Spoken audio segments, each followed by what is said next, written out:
Et maintenant qu'on a fait le plein de lumière, d'énergie, est-ce que vous êtes prête à fouiller les poubelles avec Agathe et moi? Oui, oui, bien sûr. Oui, voilà. Enfin, il faut un peu d'énergie, vous allez voir. Il n'y a pas besoin de les fouiller en même temps. Non, un petit peu quand même, un petit peu, vous allez voir. Puisque Agathe Perrier a trouvé une façon de faire de l'or avec les poubelles des restaurants. On va la retrouver dans un article paru dans Marcel Le Média.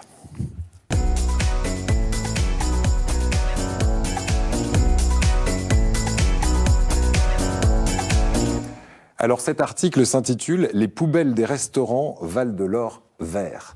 On va découvrir ce qu'il y a derrière. D'abord une association qui s'appelle les Alchimistes, qui a décidé de valoriser les déchets des restaurateurs. Alors quand on dit valoriser les déchets, ça veut dire quoi précisément ? Mais ça veut dire éviter de les mettre à la poubelle.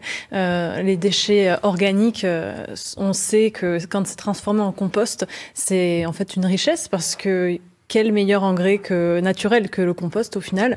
Et donc c'est dommage de devoir jeter cette matière à la poubelle. Donc valoriser les déchets verts, c'est les transformer en compost. Alors c'est une collecte dans différents restaurants. Ça se passe pour l'instant à Marseille. Opération de collecte avec beaucoup de restaurants ou ça reste encore assez artisanal aujourd'hui ? Oui, c'est encore artisanal parce que ça a démarré seulement en septembre à Marseille, mais le principe est déjà a déjà fait ses preuves à Paris, parce que ça a commencé à Paris, même à Toulouse, à Toulon.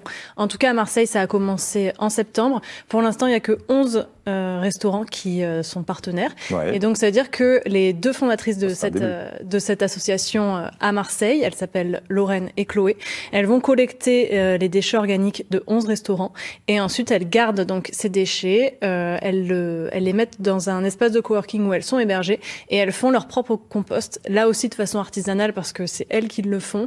Donc, elles vérifient qu'il ne soit pas trop humide, qu'il ne soit pas trop sec, elle l'aère.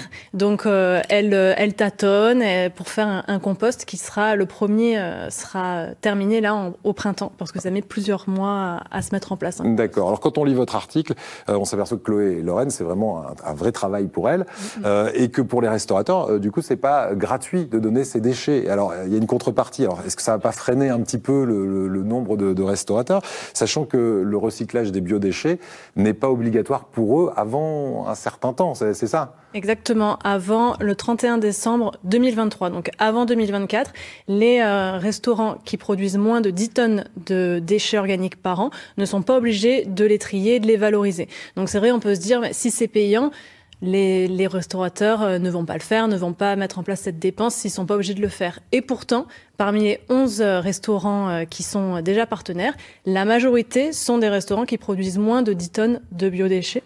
Donc, et en fait, c'est des restaurants qui ont envie de participer à cette réduction des déchets. Des restaurants éthiques. Voilà, des restaurants éthiques. Ouais. Donc, ils préfèrent mettre quelques centaines d'euros parce que là, un restaurant, par exemple, ça lui coûte 180 € pour 2 collectes hebdomadaires. Voilà, et donc 180 € par mois. mois. C'est ça.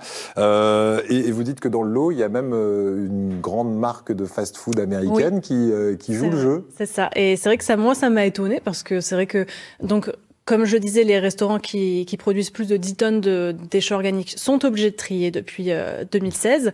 Mais là, cette grande enseigne de fast-food a choisi ce petit collectif pour donner ses déchets parce que c'était le circuit court, le fait aussi de pouvoir tracer où allaient ces déchets qui l'a séduit. Et bon, ça représente quand même pas mal de déchets pour les alchimistes parce que c'est 280 kilos de déchets par semaine. Donc, qui se fait en 2 collectes. D'accord, sur ce seul restaurant de hamburger. Alors, aujourd'hui, avec ces 11 restaurants, combien de déchets sont récoltés? Et à terme, quel est l'objectif? Je crois que c'est déjà impressionnant. Hein. Aujourd'hui, c'est 2 tonnes par mois. Donc, c'est quand même pas mal. Sur 11 restaurants, 2 tonnes de déchets verts, enfin de biodéchets. Sachant qu'elles font en moyenne 2 collectes par semaine à chaque restaurant. Donc après, c'est sûr qu'il y a ce fast-food-là qui amène beaucoup de déchets. Mais oui, c'est pas mal. Et donc l'objectif, c'est en juin 2021, donc d'ici un peu moins d'1 an et demi, de mailler tout le territoire marseillais, qu'il y ait encore plus de restaurants qui soient partenaires.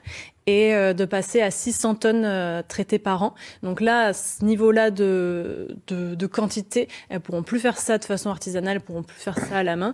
Et donc elles investiront dans un composteur électromécanique. C'est en fait un composteur qui a été élaboré par le collectif Les Alchimistes de Paris, et donc qui permet de traiter par an 600 tonnes de déchets et surtout de faire un compost qui est normé, ce qui permet ensuite à l'association de le vendre et donc de dégager des recettes grâce pour permettre de faire tourner la boutique. Et l'idée, c'est de vendre ce compost en local, notamment aux espaces verts des villes où sont implantés les alchimistes, aux fermes urbaines et aussi aux particuliers qui pourront acheter le compost en vrac, si ça les intéresse. Eh ben, parfait. Si je me tourne vers le général Housset, il y a des restaurants, j'imagine, à la Légion étrangère, par exemple, où vous êtes basé, ou partout, il y a des messes des officiers, je crois que c'est comme ça qu'on les appelle. Ça, c'est pour la marine, peut-être. mais en tout cas, qu'est-ce qu'on fait des déchets? Vous avez une idée? Est-ce que c'est recyclé? Est-ce qu'on essaie d'être de plus en plus vertueux aussi dans le restaurant militaire? Oui, alors complètement. Nous, on est complètement dans le tri sélectif. Pour le moment, on est dans le tri sélectif. Ouais. Maintenant, il faut regarder comment ça peut être utilisé, mais on essaie surtout de jeter le minimum de nourriture. Parce que là, il y a deux choses. Effectivement, la nourriture qui ne peut plus être utilisée, mais il y a aussi la nourriture périmée.